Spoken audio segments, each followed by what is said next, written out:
Introduction. This is the second section of the UNPOL Combined Language Assessment. It is divided into two parts. In the first part, you will hear one person describing the mission-related topic you have just read about in the reading comprehension. It will be introduced as the narrative. In the second part, you will hear a conversation between two people who are discussing the same mission-related topic. It will be introduced as the dialogue. Please be reminded that the use of any computer devices, microphones, books, external notes, or assistance from others is not permitted. Candidates who fail to observe appropriate conduct during this test will be excluded from the assessment process. Such actions will be duly noted and communicated in writing to the authorities of the member state concerned and to the SAAT coordinator in the UN Police Division. You will be given a report writing form and another blank sheet of paper. Take careful notes on the blank sheet of paper of both the narrative and the dialogue. Pay attention to the important facts and key information. You will hear the recording only one time. Once the narrative and dialogue are finished, you will be asked to use your notes from both the reading and the audio parts to write down your own complete police report. You will have 30 minutes to complete your police report. The instructor will indicate when these 30 minutes begin.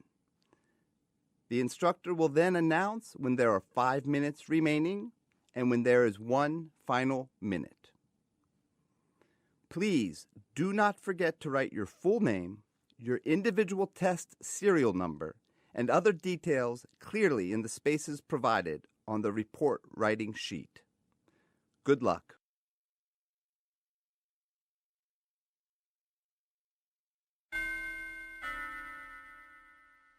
Narrative.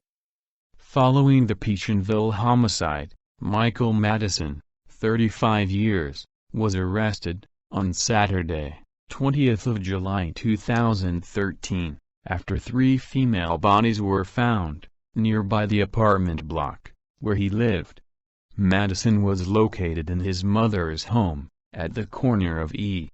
197th Street and St. Martin Boulevard in Peachenville near the Saint-Soleil border. After a standoff with police, he was finally taken into custody. In his interview, Madison stated that he worked in a nearby sausage factory until 2011. He left the job and became a member of an online dating agency, where he publicized that he was a master looking for a submissive person to train. Soon, he began a relationship with Emmy Fordson, 31 years, but this ended after a short period, in 2011, when he found that she was not submissive. Women came into his life, but he was unable to bond with them. He felt scorned, and developed a strong feeling of love or hatred against women, but continued to contact more women in his role as a master. During this period, he read a book called Nobody's Women: The Crimes and Victims of Anthony Sowell, which detailed Sowell's murders and the way he selected his victims. Anthony Sowell was infamously known as the Peachenville Strangler for multiple homicides in 2011 in neighboring Peachenville, and after reading the book, Madison became influenced by his modus operandi of using women. He selected more submissive women, such as drug users, and those with criminal records, who would come to his home voluntarily. After taking drugs and drinking, Madison raped his victims, and as a method of denial, he strangled them until they choked to death.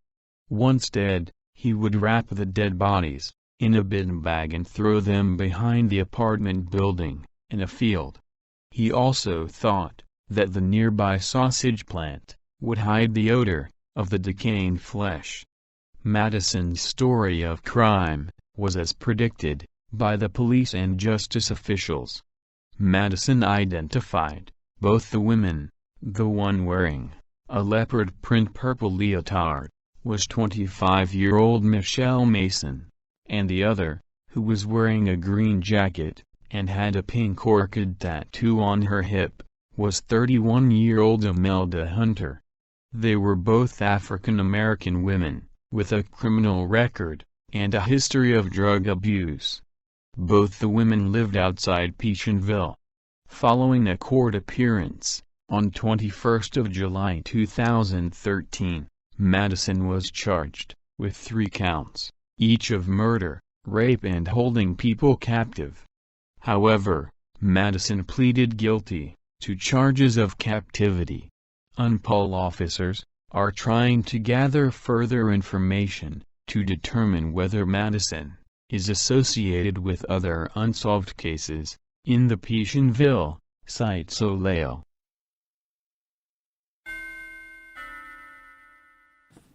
Dialogue. Police officer, state your name and date of birth for our reference. Michael Madison. My name is Michael Madison.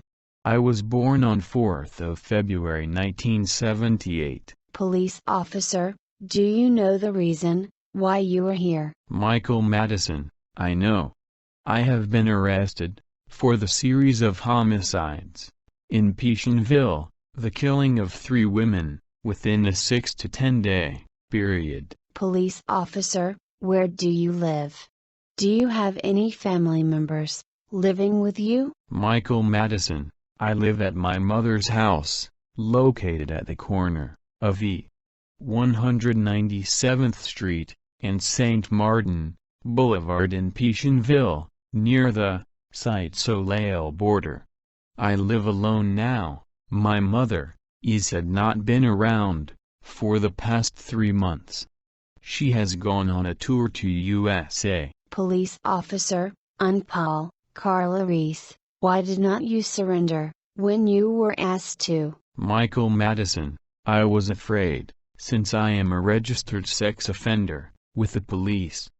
Before I could find a escape route, I was caught. Police officer, UNPAL, Carla Reese, do you have a job? Michael Madison. Well, I worked in a sausage factory located near my apartment until 2011, but I left that job and became a member of an online dating service, so now I am a trainer for submissive people. Police officer, UNPAL, Carla Reese, are you in relationship with anyone? Michael Madison. No, not now. I had a relationship with a lady named Emmy Fortson, 31 years old. But that did not last long, since was not submissive. We broke up in 2011. She was not the type of person that I wanted. On many occasions, I felt scorned by women, and I started developing a feeling of love or hatred towards them. I just liked to use them and throw them. Police officer, UNPAL, Carla Reese, what actually led you to commit the series of homicides? Michael Madison. I had already started hating women. During this time, I read a book, Nobody's Women, The Crimes and Victims, of Anthony Sowell. The book detailed Sowell's murders and his method of selection of women, and I became influenced by his modus operandi, and became his admirer. Although Anthony Sowell is infamously known as the Petionville Strangler for multiple homicides, I followed his path. Police officer, UNPAL, Carla Reese, how did you select the women and make them subject to your hatred? Michael Madison. I chose women from the drug users and those with criminal records. They came to me for doses of drugs voluntarily or on my call. After taking drugs or drinking, I played with them, raped them, and in the event of denial, I strangled them, with a tie or belt, until they are choked to death. I then wrapped them, in plastic bag, and threw them, out of the window, in the bush, behind the apartment building. The smell coming, from the sausage plant, helped to hide the odor. Police officer, Paul, Carla Reese, can you identify the dead bodies? Michael Madison, yes. The first one, wearing the hoodie, and with the tattoo on her right thigh, is named Angela Deskins, a 32-year-old woman. The one wearing a leopard print, purple leotard, is 25-year-old, named Michelle Mason, and the other, who had a green jacket on and a pink orchid tattoo on her waistline, is a 31-year-old, named Imelda Hunter. All of them are black, African-American women, and the latter have a criminal record, and a history of drug abuse. Both of them are from outside Peachinville. Police officer, Paul, Carla Reese, you know that you are a registered sex offender. You are now charged with 3 counts, each of murder, rape, and holding people captive. If you had been left on the streets just one day longer, you could have put the lives of other people in danger. You can face the death penalty, or life in prison, if convicted of the charges of holding a person captive, rape, and aggravated murder. Do you have anything to say? Michael Madison, I feel sorry for the people for the crimes I have committed. I tried to become a good man, but my fate wills me otherwise. I plead guilty to charges of captivity. The women came to me voluntarily, and I am innocent. Besides that, I have nothing to say. Police officer, Paul, Carla Reese, we are gathering information to determine if you can be linked to other unsolved cases in the Peachinville site. CLA. You could face the death penalty, or life in prison, if convicted of the charges of holding people captive, rape, and aggravated murder. You will be sent to the Peachinville County Jail today until the investigation is over.